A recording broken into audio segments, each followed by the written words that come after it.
political analyst Bongani Mahlangu joins me now in studio, where we continue to unpack and weigh in on the ANC's 55th National Conference and the newly elected leadership, as you've heard. And now we be unpacking the representation of young people in the party. Very good afternoon to you, Bongani, and thank you so much for joining us in studio. Let's first talk about, the NEC, the newly elected members of the ANC. You heard Fikile Mbalula there saying that it is a good mix full of young people. So, of course, now we're starting to see that generational, mix that they were talking about. Talk to us about, just your reaction on that. Thanks for having me. So when we look at the generational mix, we're not necessarily talking about a youthful mix. Because if you look at the generation that currently dominates would be the generation of Fikile Mbalula. So that would be a generation of the 45 to 55-year-olds. But then when we look at the youthful mix, in terms of the generational mix, I think you would count less than 5 people there, like Nongeba, Mhlauli, and probably 1 or 3 others. So youth is still underrepresented. And also, even if you look at it holistically, going to conference, there were very few policies that were being championed by the NYTT of Bonongeba or youth in general. So the expectation is that with the generational mix that exists, with the relative geographic spread that is there, because you find like provinces like Northwest are heavily underrepresented, and with that demographic representation that is there, the youth will still suffer on the basis that they do not have strong and credible leaders there. I think for one, the only person I would trust there wholeheartedly is Ugo Limpi, because he has already demonstrated his understanding of the struggles that the youth of this country face. But the other youth there, I'm not really confident. But nonetheless, we've seen that in terms of generation, it has got relatively younger as opposed to the NEC before it.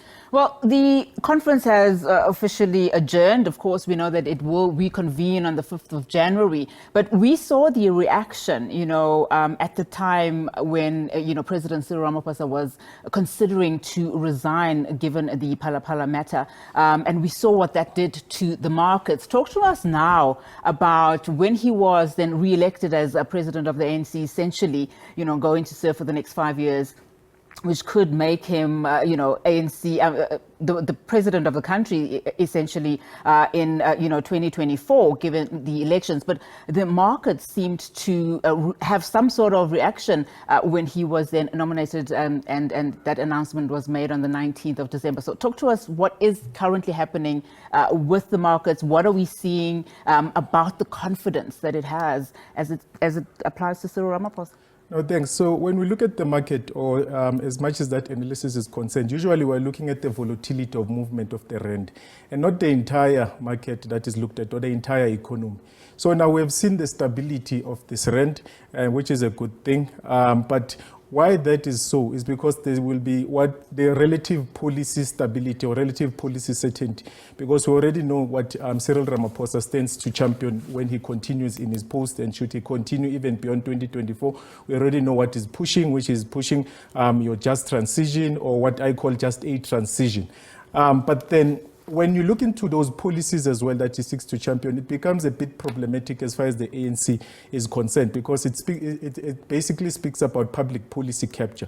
Because what is supposed to happen is that the ANC, through its conference, in its commissions, must develop policy, and it's these policies or recommendations that will be given to its deployees in government to translate into legislation and get implemented.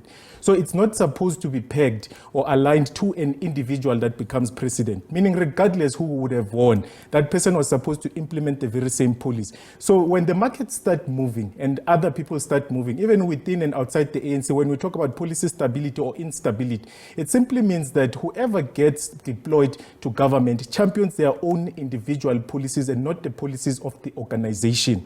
And now whoever then supports that individual into power, that person then controls that individual or controls that tool in order to influence and manipulate public policy. It further goes to say that the power does not rest within the ANC, but the power rests within government. It rests within the caucus of the ANC as a collective, the executive, or rather the cabinet as a collective, but more specifically to the the individual. Because if the policy of the ANC talks about just transition, even if Uzweli Mukize would have won, the same person should have championed that police. If it talks about fighting corruption, even if Uzweli Mukize should have won, he should have championed that police. But it's not the policies of the ANC, it's policies of Cyril Ramaphosa, which is why we talk about stability, instability, and the volatility of the markets. And I mean, you know, in a good kind of world, we would want to see that from any political party, correct? That comes into power. But let's not talk about, I mean, this party is in crisis. One of the things that Cyril Ramaphosa said in his closing remarks was that we have to be aligned with the people. One of the things that need to change is the economic growth of this country, and they have to solve the unemployment crisis that we're currently sitting with. What are the key things then that, as the leader at the helm, that Cyril Ramaphosa needs to make sure that this party makes sure that it fulfills? Thanks. So let me just make one or two citations with regards to that. We have a government or a president that likes to develop and adopt populist policy positions. For instance, it is said that South Africa lacks skills. How do we measure that? Home Affairs publishes its scarce skills and qualifications list. There are about 101 skills or qualifications listed there. So that should tell us what is required. I can tell you now, Masters of Economics is there. We have that qualification, but we are struggling to get into the labor market. It says that there's a shortage of FET teachers. If you are not funded by Funza Lusaka in South Africa, you struggle to get a teacher. I can make even call center agents are there, but you struggle to get those jobs. So, but then it is still said that there's a shortage. And when you put it on that Home Affairs list, which was done in collaborations with the Department of Higher Education, you are activating the Immigration Act. So you are opening up those vacancies or those qualifications and skill to foreign competition. So I'm already struggling to get a job with a master's in economics. Now you have opened me up to foreign competition, increasing my barriers of entry into the labor market. But the government, or Cyril, every time he comes on TV, talks about that there's a shortage. So, and it doesn't go further to say how many people are short or those skills are short. So we know how many that we must produce. So there's not to avoid an oversupply of skills.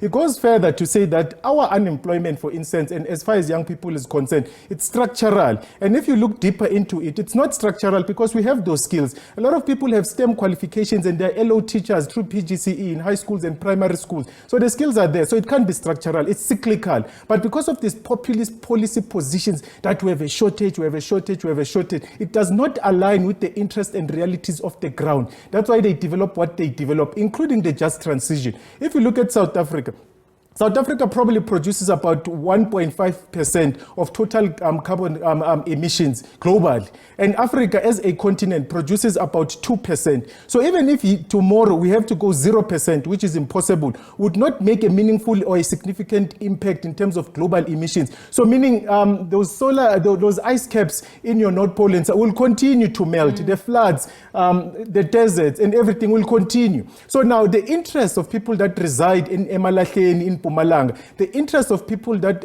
reside in Newcastle, in KZN, where it's our coal hubs, those people will suffer because of these populist policy positions. Hence, I say that both Cyril, when they develop these policies, their own and not organizational policies, they don't look at these interests on the ground. Hence, they are aloof. Hence, they develop these policies and they have minimal impact. They developed an economic recovery and reconstruction plan that spoke about fast-tracking infrastructure development as far as trains are concerned. They failed to implement in time. When you move around now, you no longer have trains, you no longer have tracks in South Africa because of their slow pace in implementing their own policies. Again, it derives a wedge between the ground and him. So these people are aloof. And what they are championing now, the just transition, there is not even enough resources to champion that. And even when I did my master's dissertation, I found that the implementation of the carbon tax, the revenue generated will go to transfer payment. It will not be redirected to ensuring that there's a just transition in that area. And I can imagine there will be no surprises then on the 5th of January when they start talking about some of those resolutions in as far as those policies are concerned. But Bongani, let's leave it there for now. Thank you so much for your time this afternoon. Really do appreciate it. Bongani Mahlangu there, and he's a social political commentator, just weighing in on some of those developments from the African National Congress.